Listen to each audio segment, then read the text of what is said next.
Sur la Web TV du Africa CEO Forum, nous sommes quasiment à la fin de cette première journée. Les rencontres se font bien entendu, des rencontres stratégiques. On a le plaisir de recevoir ici et maintenant le directeur général de MTN Côte d'Ivoire, Djibril Ouattara. Comment allez-vous? Bonjour, je vais très bien. Très très bien. Oui, ça le va. sourire est là parce qu'il y a eu de bonnes rencontres. Est-ce que c'est finalement, ça s'opère vraiment ces rencontres-là? Est-ce qu'il y a des choses qui se déclenchent dans la stratégie personnelle de rencontrer un partenaire potentiel? Absolument. Et je dirais beaucoup plus maintenant que la période pré-Covid. Les exécutifs sont généralement des personnes très chargées Oui. et trouver du temps pour rencontrer les collègues, les pairs, peut s'avérer souvent difficile. Lorsqu'on crée une plateforme pareille où en 48 heures, il y a ce type de beau monde qui est regroupé, c'est une bonne opportunité d'en profiter pour faire des rencontres. Et lorsque cela arrive presque 2 ans après le déclenchement de la pandémie de la Covid-19, on dit c'est une occasion fantastique de se retrouver parce que même en affaires, il n'y a pas plus important que la relation humaine et les interactions interhumaines. Effectivement. Alors MTN Côte d'Ivoire, toujours très avancé dans son approche technologique, de solutions, être au contact des chefs d'entreprise aussi, c'est écouter leurs besoins, ils vous feront des remontées parfois de leurs défis qu'ils rencontrent en termes de Mais les thèmes, même la thématique de pareilles rencontres doivent nous interpeller parce que nous sommes des catalyseurs de l'économie de façon générale. Et lorsque des thématiques de souveraineté de l'économie sont abordées, nous devons pouvoir écouter nos partenaires du milieu des affaires, les décideurs politiques également, et anticiper leur vision en déployant les infrastructures qui peuvent accompagner pareille volonté politique. Donc c'est important pour MTN qui s'est positionné comme étant véritablement un catalyseur du progrès digital en Afrique, d'être à ses rendez-vous, d'écouter les partenaires et de fine-tuner, je dirais, sa stratégie afin d'avoir les meilleures propositions de valeur possibles dans les marchés où nous sommes. Exactement. Et là, vous avez pris vos fonctions en 2019. Quelques mois après, la pandémie arrive, un défi s'impose à votre agenda. Là, on est encore dans des incertitudes au niveau des différentes crises qu'on a, notamment avec la guerre en Ukraine. Vous êtes quand même attentif à l'approche FinTech, de trouver des solutions particulières, précises, pour solutionner les grands défis qui arrivent. Est-ce que vous êtes prêt à recevoir ce choc, j'ai envie de dire? Est-ce que vous les anticipez, vous les mesurez pour apporter les bonnes réponses? Malheureusement, les 2 chocs que nous avons connus ces 2 voire 3 dernières années étaient difficiles à anticiper. En effet, je ne connais pas beaucoup de monde qui aurait pu anticiper la pandémie de la Covid-19. Je pense quand même que je connais très peu de monde aussi qui aurait pu anticiper la crise qu'il y a en ce moment entre l'Ukraine et la Russie, même si quelques mois auparavant, on entendait parler.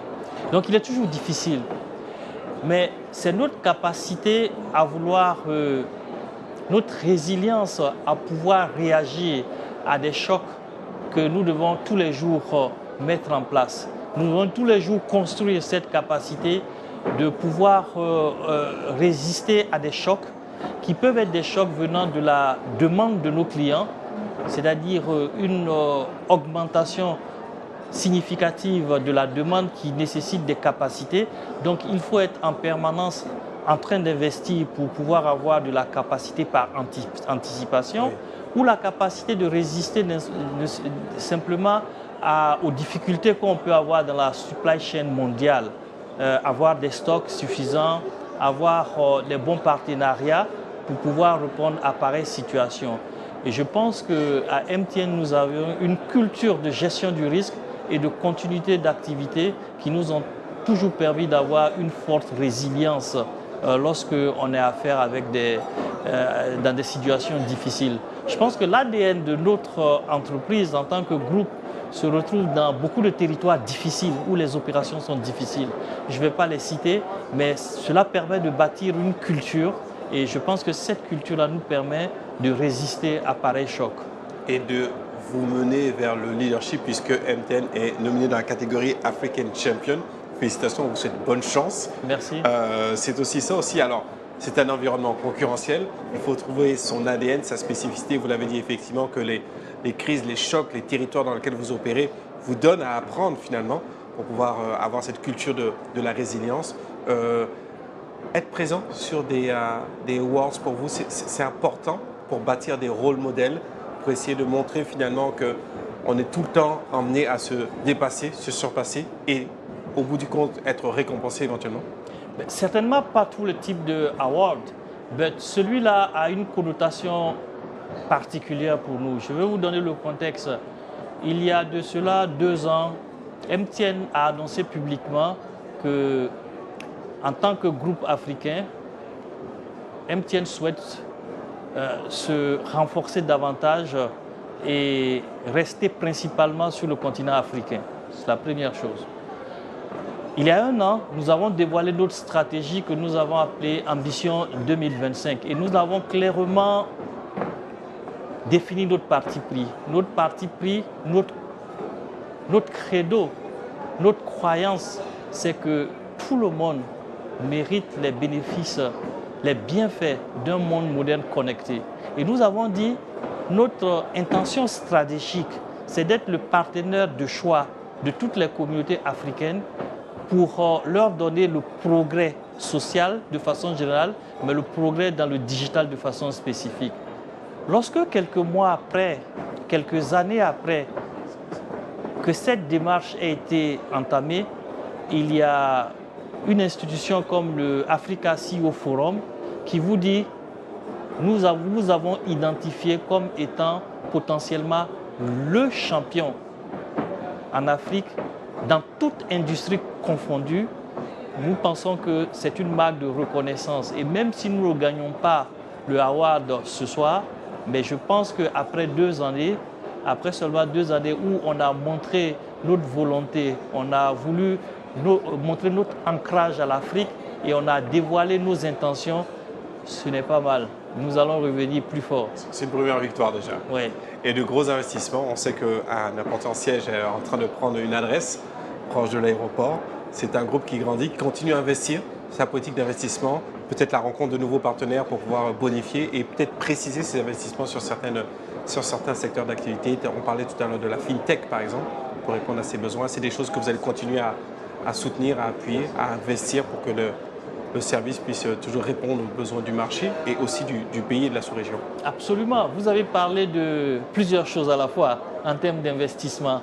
C'est vrai que nous avons commencé justement à construire ce nouveau siège de MTN et vous faisiez référence à ces opportunités de rencontre. Or, il se trouve si justement que ce midi, j'étais à la même table pour le déjeuner avec le ministre de la Construction qui voulait savoir où on en était et nous l'avons rassuré que ce que nous faisons est en ligne droite avec ce que le gouvernement a voulu qu'on soit pour ce pays.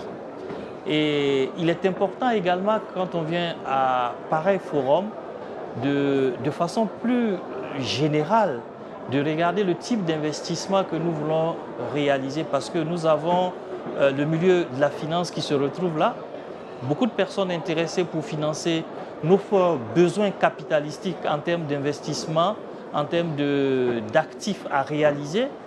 Et donc, c'est réellement l'opportunité d'échanger avec ces personnes pour réfléchir quels sont les modèles qui sont les plus viables pour la demande aussi croissante à la fois sur l'Internet mobile et l'Internet fixe.